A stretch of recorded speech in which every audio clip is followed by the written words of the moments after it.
So we are here. I hope it's getting clear. So there is also another example for you about production possibility frontier of Japan. Then and other foreign countries. I think it's easy once you understood how to compute the minimum, the maximum, the slope. Okay, as I've already said, from production possibility frontier, this part is a part which is not attainable, or the country cannot produce to this part. Okay, so this is the maximum amount of products both in cheese and in wine that a country can produce. If a country can produce this much, they can produce this much wine. Okay, so they cannot produce here because that is unattainable. And if they produce below this line, production possibility frontier, then it means they have not utilized their resources properly. Okay, so I assume that some of you or all of you might be familiar with the basic economics, right? So in economics, there are two graphs, right? So this graph, this is the price, this is the demand, then this is called the demand graph, right?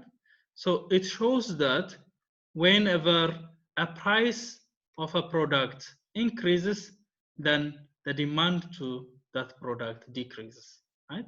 So for example, if a price is here, okay, so the demand is here, right? And if a price increases to this, okay, so it means what? The price is here, then the demand is here. So you can see that the demand has decreased, right, from where it was. So the demand was here when the price was here, but when a price increased, the demand has decreased. Okay, so this is called the demand graph, right? But we also have the supply graph like this. So supply graph is like this. There is a price, there is supply, right? This is because whenever a price of a product increases, suppliers increase the production, right? Because if price is good, then you produce more.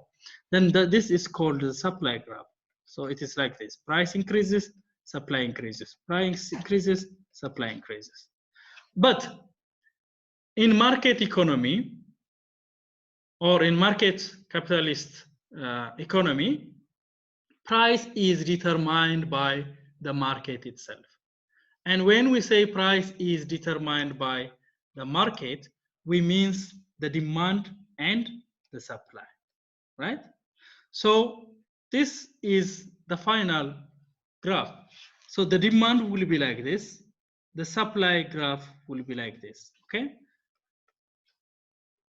Okay, then this is the demand graph, as you know, and this, as we have said, is, this is the demand graph and this is our supply graph, right? So this is supply and this is the demand, right? And this is the price, okay? This price is called an equilibrium price. So this is a price at which the firm selling the product and the customer buying the product are satisfied. Okay, so if the seller increases the price like here, then the supply will decrease.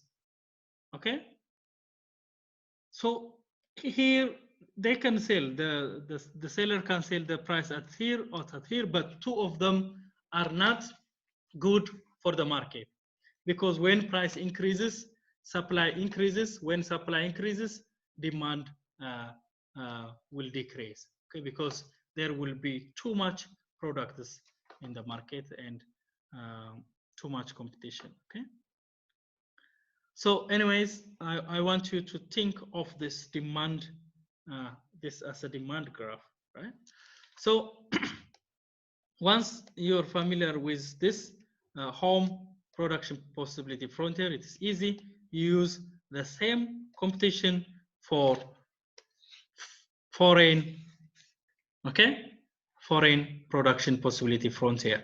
Then it says in the foreign country, producing 1 pound of cheese requires 8 units of labor, and producing 1 gallon of wine requires 4 units of labor. Okay, so the labor supply this in the foreign country is 6,000. Okay, so you can just substitute the amount of labor required for cheese, amount of labor required for wine, that is 4 times quantity of C, 8 times quantity of C, 4 times quantity of W is equal to 6,000. Then quantity of W is equal to 1,500 times. So this is our equation. So this is our slope, right? So this is positive 2 is the opportunity cost. Okay? And this is the slope. Then the maximum amount of wine this foreign country can produce is by producing 0 quantity of cheese. So which means QW will be equal to 1,500, right? This is the maximum quantity of wine for this foreign country can produce. How about the maximum quantity of cheese? This is just, you can have this 0, right? So when you have this 0 and take QC to the left, then it will be equal to like this, right? 1,500. Then QC will finally be 1,500 over 2. QC will be equal to 750. And this QC is the maximum amount of cheese that this foreign country can produce is 750. Okay, so you can draw the graph. On the graph, you can have 1,500, and for example, this one is wine and this one is cheese, and 750. So this will be your graph, right? So let's see, 750 pounds of cheese, 1,500 gallons of wine. Okay, this is our opportunity cost. And where is, so home is half, right? For home we have calculated the opportunity cost of producing cheese is half, right? For foreign, the opportunity cost is 2. So the opportunity cost is less for home country. Then home country should produce more cheese, right? Then let's continue. Then this is for Japan. So I will give you this as a homework. You can exercise homework in a sense. You just exercise by yourself. Okay. Okay. So I'll just leave this. So this is easy. You can do by yourself. Okay. Then let's start this. Production prices and wages. So still now we are talking about labor, right? So our explanation was dependent on this labor factor of production only, okay? How about price, okay? So now before this, we were not considering the price with which cheese is sold and the price with which the wine is sold. We just considering the labor, right? So now let's talk about price, okay? Then later we will talk about the wages, okay? So let's PC will be the price of cheese, okay, and PW be the price of wine. So the wage is, so the wage in a sense is not something that we pay, but the wage is something the company gains from selling this cheese or wine, okay? So here the wage equals value of the marginal product of labor, okay? So wage of cheese makers equals, okay, the price of cheese divided by the unit of labor required to produce cheese. And the wages for wine will be equal to the price of wine over the unit of labor required to produce wine. So from here, it is clear that you will be satisfied only when the price of wine, I mean the price of cheese, is higher than the unit of labor that is required to produce the cheese. Okay, so workers are attracted to whichever industry that pays a much higher wage. Okay, so the same is true for wine. The worker will be interested in a situation where the price of wine is higher than the unit of labor required to produce that wine, right?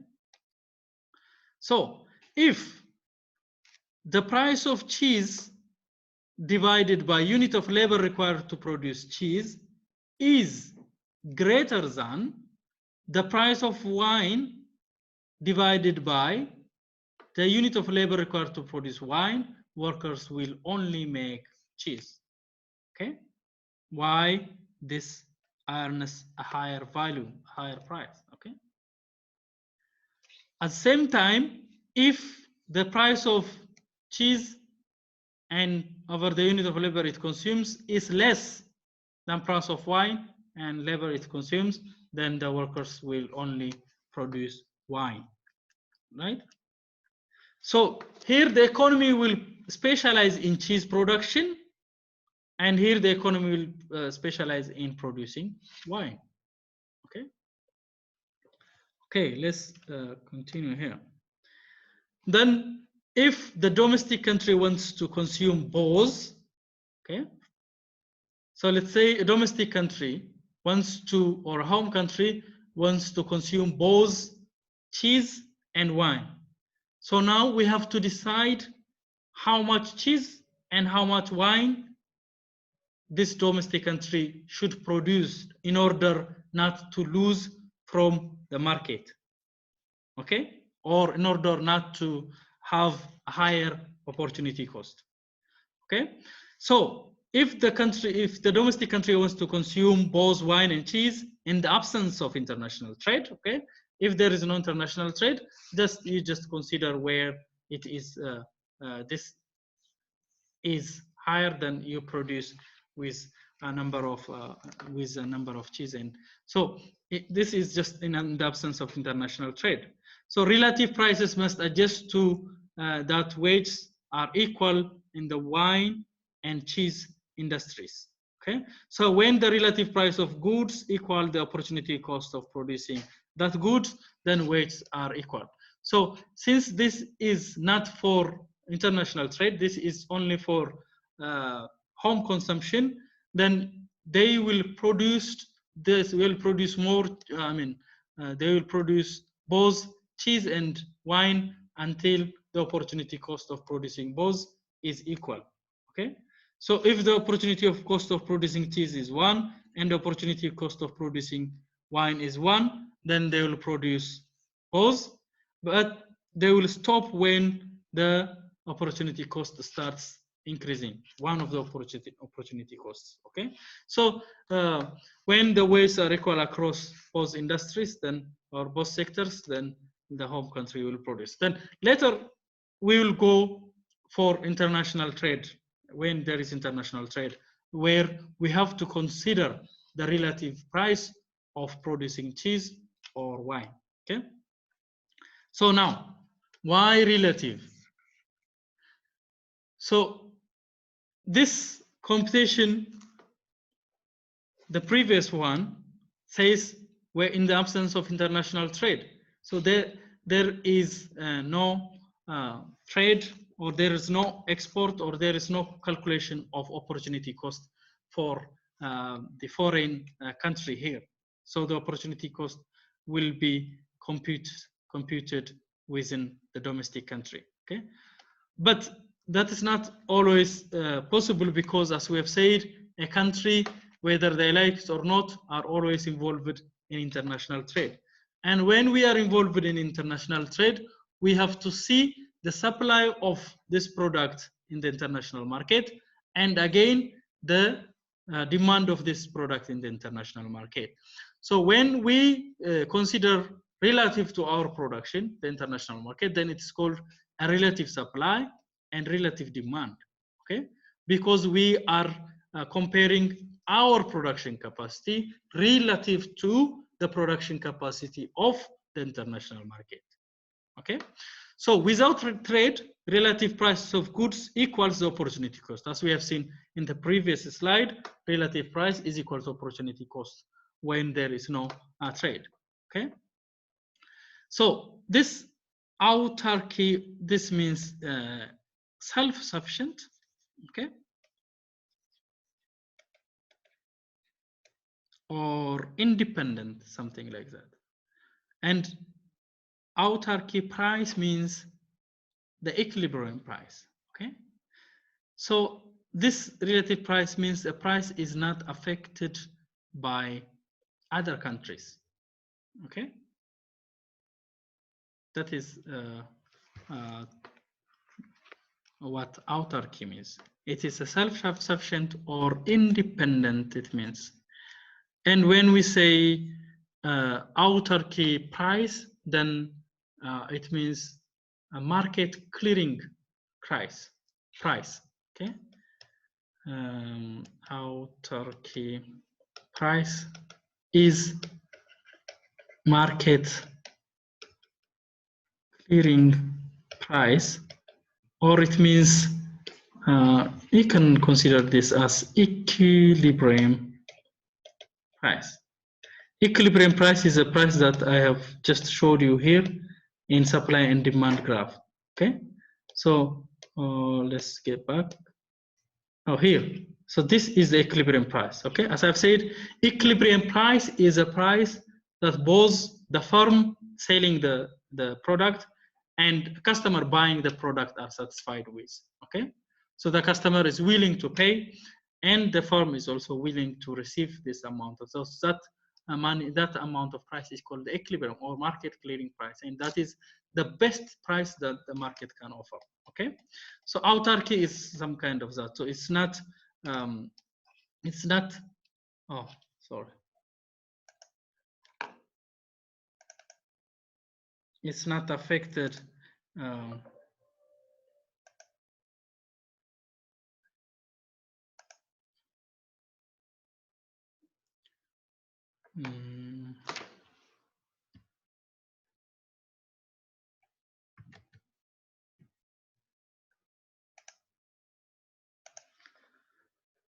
sorry for that. Okay.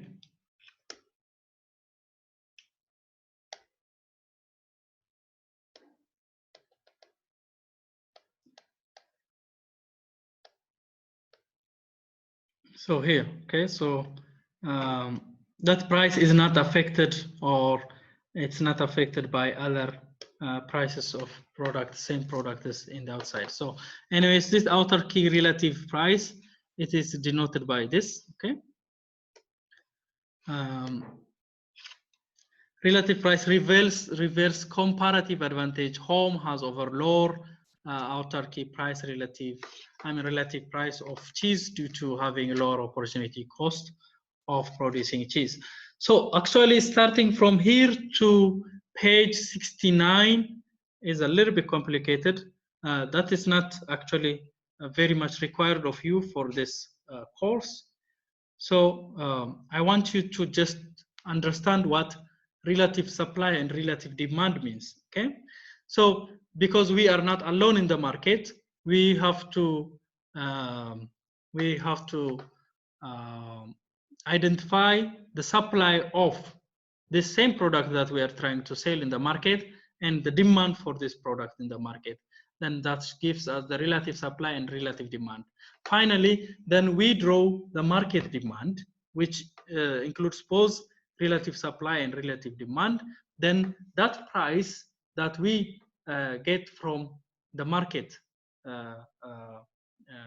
demand and supply is the best price that a firm can have and the customer can have, okay? So I'll just go over this a little bit fast because this computation is not that important as compared to the previous one, okay?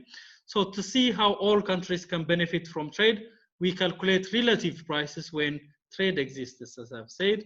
Then the free trade relative price of cheese to wine adjusts to make world relative supply of cheese to wine equal world relative demand of cheese. So where relative demand will be equal to relative supply. So as I've said, this is a demand graph, this is supply graph. So this is where demand and supply become equal, okay? So that helps us to sell our product at an optimal price here, okay? So world relative supply of cheese to wine is the quantity of cheese supplied by all, okay, all countries to the quantity of wine supplied by all countries at each relative price of wine, okay? So this will be the relative supply. So as we know, this is a quantity, foreign quantity, and this is domestic quantity, okay? So all quantity, domestic quantity, plus foreign quantity of cheese produced, okay, divided by all quantity of wine produced domestically, plus all quantity of wine produced internationally or foreign, will be equal to the relative supply of this product, okay? So usually increases as the relative price of cheese increases, because do you remember that, as I've said, this is the supply graph, right? Supply increases as price increases, right? Because here and price increases to here, then now you have here, okay? So by basic economics, supply increases as price increases. Same true is here. Usually increases in relative price of cheese will have a special step in this model, okay? Because so relative supply usually increases with relative price of the product, okay? So relative price, so when a production between home and foreign that we are considering here, okay? So if the relative price of cheese to wine were to fall, which means this is of home and this is quantity of foreign. So if this of the home production, the unit labor required by home is in between the price of home and the quantity required to produce, labor quantity or labor unit required to produce this product is in foreign, then both countries will produce wine, okay? Because the opportunity cost is less than their labor required, okay? And no cheese would be produced anywhere, okay? And this will not give you the equilibrium, okay? And let's continue here. What if the price of the home, relative price of this cheese at home and is equal to its opportunity cost, then there is a chance to produce, okay? Countries produce products when opportunity costs are lower, right? So here opportunity cost and price are the same, but they are lower quantity with the foreign production. So this means domestic country might be indifferent in producing wine or cheese, okay? They are indifferent because the opportunity cost is almost the same, okay? So if the opportunity cost is similar, then it's a little confusing whether to produce or not to produce, because you don't have any benefit of producing these products, okay? So foreign products will produce wine because the price here you can compare, okay? At home is lower than what is required by the foreign. So now the foreign can produce wine, okay? And let's continue. What if the unit of labor required at home is less than the price, okay? Now the opportunity cost is lower because the price is high, right? So domestic can produce cheese now, right? But here it is less than the labor unit required in the foreign. Okay, so foreign workers will produce only wine, but domestic can produce cheese. Okay, because this means ALC over this. If you take this, it means that PC, or price of cheese over price of wine, is greater than, okay, labor required of cheese or labor required of wine. So if it is greater, we have already seen that the opportunity cost is less than we produce cheese. Okay, now the opportunity cost is lower, but here it's lower. So the foreign will produce wine because price is lower for cheese, but the domestic can produce cheese, right? Then let's continue. What if this home labor required is lower than the foreign, or the opportunity cost is lower than the foreign, but it is equal to the price? Okay, so this means the opportunity cost, okay, for home is less than the opportunity cost of foreign, which means now home country can produce cheese because the opportunity cost for producing cheese is lower as compared to the foreign. Okay, but the foreign workers will be indifferent because it's now equal. Okay, if it is equal, then you will be indifferent either to produce or not to produce. Okay, then I'll go fast over this again. So what if these both are less? Okay, now this, if this one is less than this means domestic country can produce cheese, right? Because as I already said, ALC ALW less than this means this is greater than ALC over ALW, right? So if this is the case, you can produce cheese because you have a good opportunity cost, which is lower, right? So both countries will produce cheese because both countries have a lower opportunity cost in producing cheese, right? But no wine would be produced anywhere, okay? And this cannot yield the equilibrium, okay? The equilibrium will be yield if if both are not producing the same products, okay? So relative supply. Then complete specialization, relative supply. This is another specialization type. I mean, another relative supply type where we have complete specialization in producing one product. So this is a value of world relative supply when each country produces only its comparative advantage good. Okay, so especially I will. The previous one is easy to understand for you, I guess. Okay, this concept is.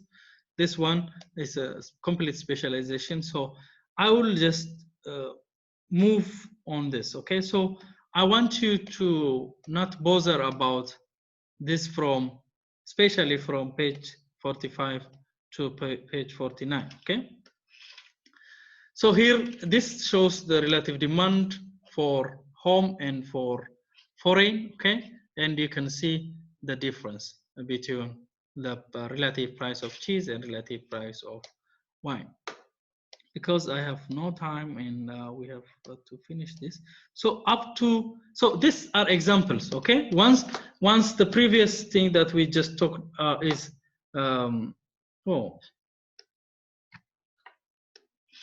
sorry.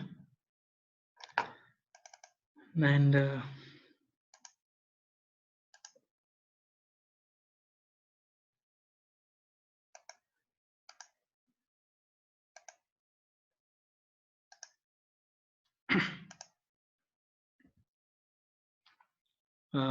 once the previous things that we talked are clear, then you can read this through. It's all examples, okay? Up to page 69. So I want you to exercise this pointers up to here, okay? So as you know, the first objective of our this chapter is to understand the Ricardian model and to know about comparative advantage. Now we talk more about supply, demand, then I think comparative advantage is clear. So don't bother yourself with complex computation, but just focus on understanding absolute advantage, comparative advantage, okay? And the first where we compute demand, opportunity cost of home and foreign, okay? So gains from trade, what are the gains from trade? So gains from trade come from specializing, as we have already talked. Then when a country specializes in producing something, then there is a gain in trade, right?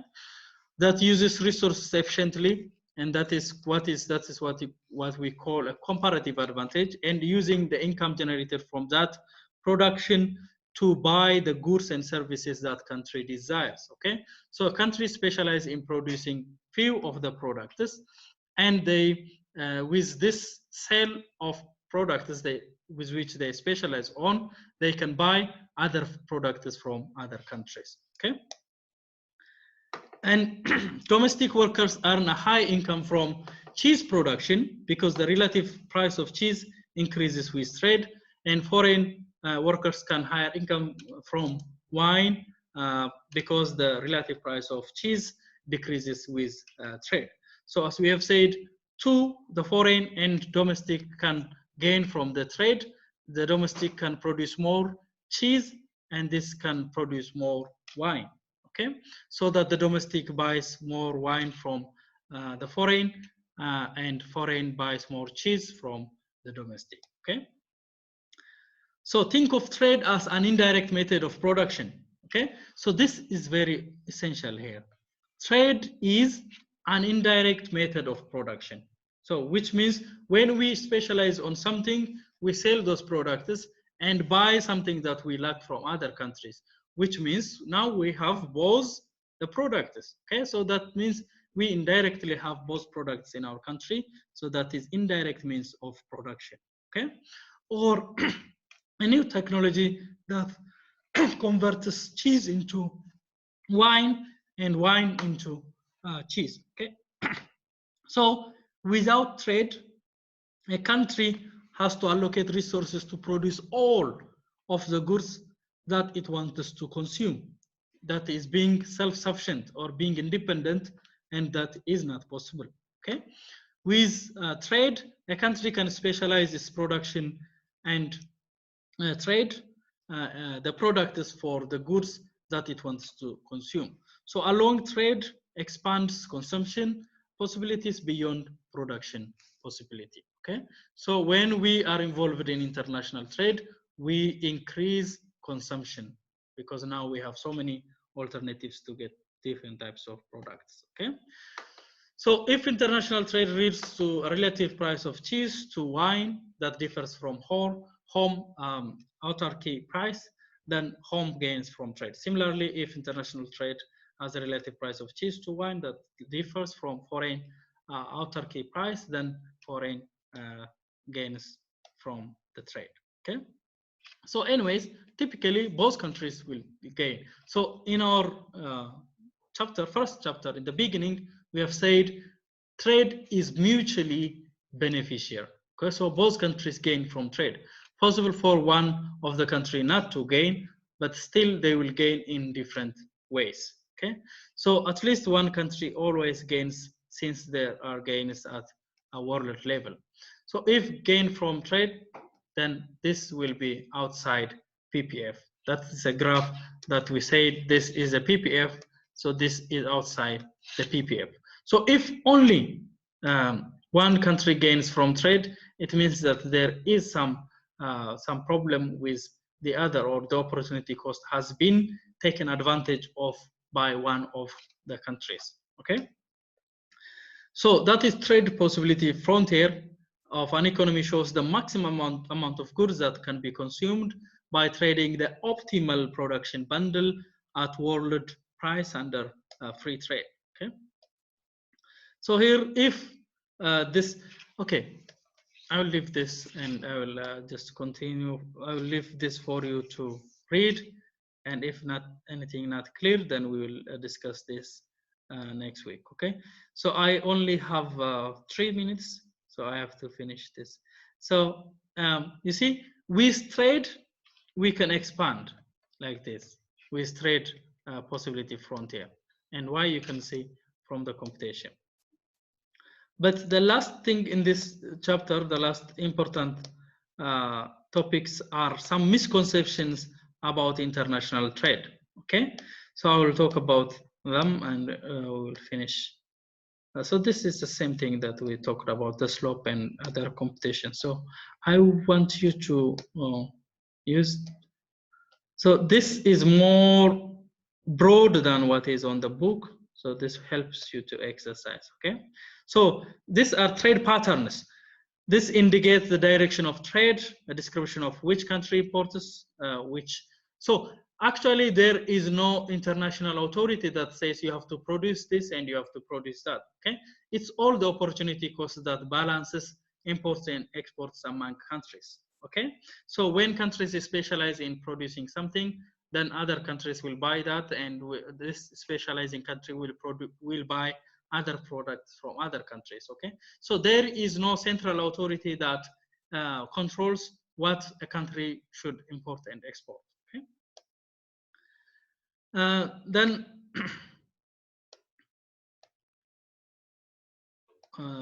there are some misconceptions, okay? So anyways, my time is over. So next week, we are almost done because we are left with only maybe 10 slides about misconception and some final summaries.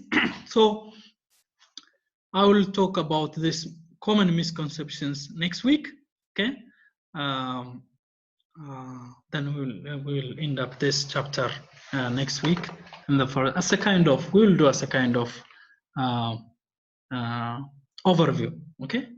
So this is easy. I want you to this is like homework for you. Just read this, and next week we will continue with our chapter 4. If you have any questions in the computation, then let me know. Then I will explain it again. Okay. So today's chapter is a little bit needs your time. So I want you to exercise this at home. And I have also a question, but we don't have time because of the limit of time of Zoom. I already requested for professional version, but it's not still updated. So I'll talk to you about the question also next week. Thank you for having me. See you next week. Okay.